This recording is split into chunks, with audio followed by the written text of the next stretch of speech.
Good morning, everybody. Fish Venture here. Happy New Year. First time back on the water all year, even though we're only about halfway through January. Been a little bit cold here, so we've been staying inside.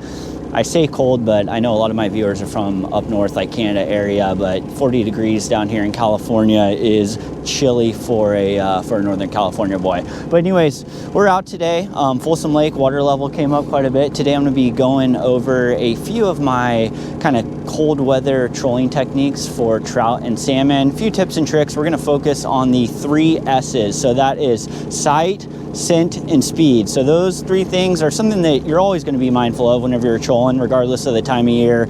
But I think in the colder weather months, it's crucial to be a little bit more mindful. And when you are, it's just going to increase your ability to catch more fish. Got a couple special guests on the boat with me today. So I have my wife's grandfather, Rusty, aka Papa, and then I have my grandfather, who goes by MJ. So we're not allowed to call him Grandpa. Believe it or not, he's actually just a teenager stuck in a grandpa's body. So I'm going to try and keep him out of the frame unless he's reeling in a fish, because he'll probably be smoking a joint. So anyways, again, we're out here at Folsom Lake. We're trolling for landlocked salmon and trout. Preferred method is always going to be a speedy shiner. But like I said, we're going over cold weather tips and tricks here. So water's a little bit stained. Typically in the clearer months, we're going to be using like rainbow trout patterns, something with a silver face. When the water is stained like this, I always go gold and copper. I think you have a little bit better visibility. So that's going to come down to the sight aspect of what we're focusing on today. So anytime you have stained or muddy water, the gold, copper colors, they're a little bit easier for the fish to see. Second thing is speed. So a lot of times we're going to be trolling these speedy shiners upwards of 3 miles an hour.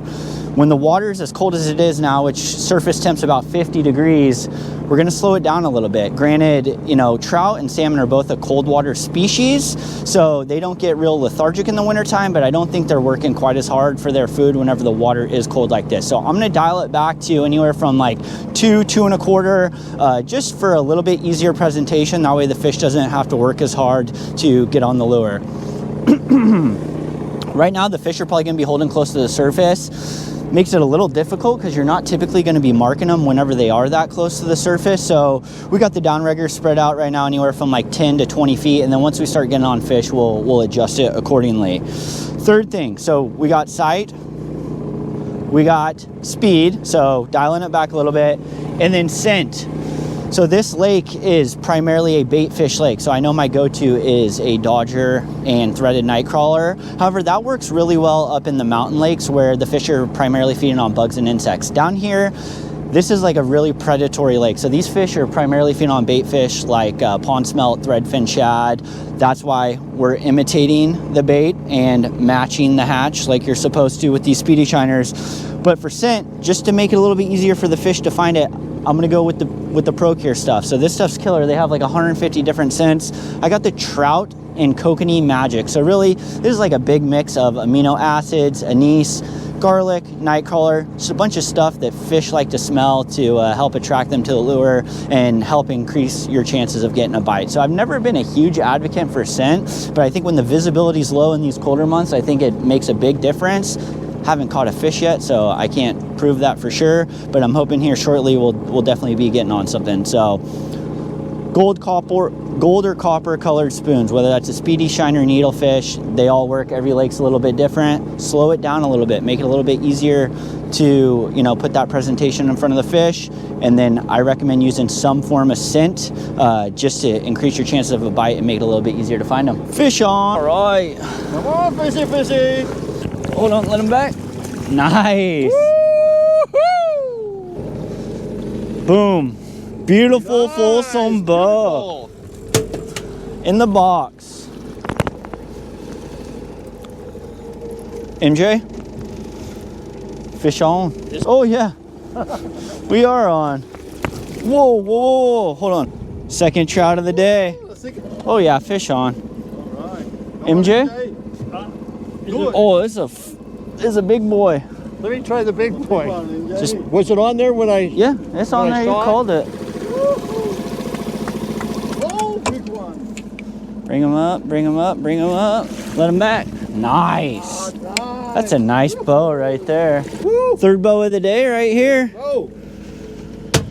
Nice. Got it, Papa? Oh, yeah. Fish on. Fish number 4. Oh, yeah. Oh, God.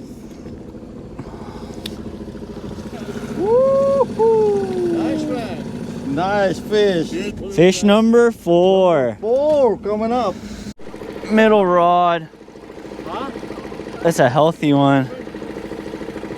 Red. No, this is on the froggy. Oh, the froggy. Try and keep them away from the other one. Nice. It's my first fish of the day. Woo. Beautiful one. Healthy bow. All right, just so you guys know that we're all about our business out here.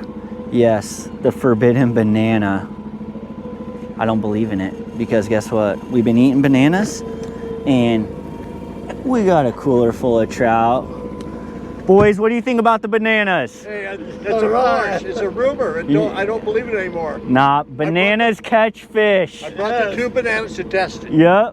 2026, bananas are catching fish. You heard it here first. Fish Venture. A little first-hand glimpse at what I'm doing out here. So we're letting out at about, I don't know, 80, 90 feet of line behind the boat, and then most of the fish we're catching are anywhere from like 15 to 25 feet deep right now. So we're not marking them on the sonar, but they're still there and they're biting. So we're up to 5 fish for the day, which is a huge win out here at Folsom. Nothing real big yet, but that's okay.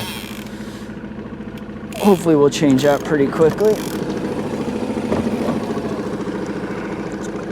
I'm throwing it all the way in the clip. That way I don't have to deal with any false releases or anything like that. And then we're just gonna send her down. The clicker makes it super easy because then you don't have to deal with the backlash when you're letting out the downrigger ball. Load her up real good, that way you can see any bites, and hopefully we catch another fish. All right, everybody, so we are going to wrap it up. Super successful January day out here at Folsom Lake. We got 5 trout in the box, so I call that a huge win. Water stained, cold, not a whole lot of visibility, but you know, I just kind of followed those things I talked about earlier in the video, and they produced fish pretty much non-stop. So we've only been fishing out here for about 2.5 hours. Sun peaked out, so that's always nice. Took the chill off, wind died down as well. As always, I appreciate the support, so please be sure to remember to like, share, and subscribe, and I will keep those fish videos coming.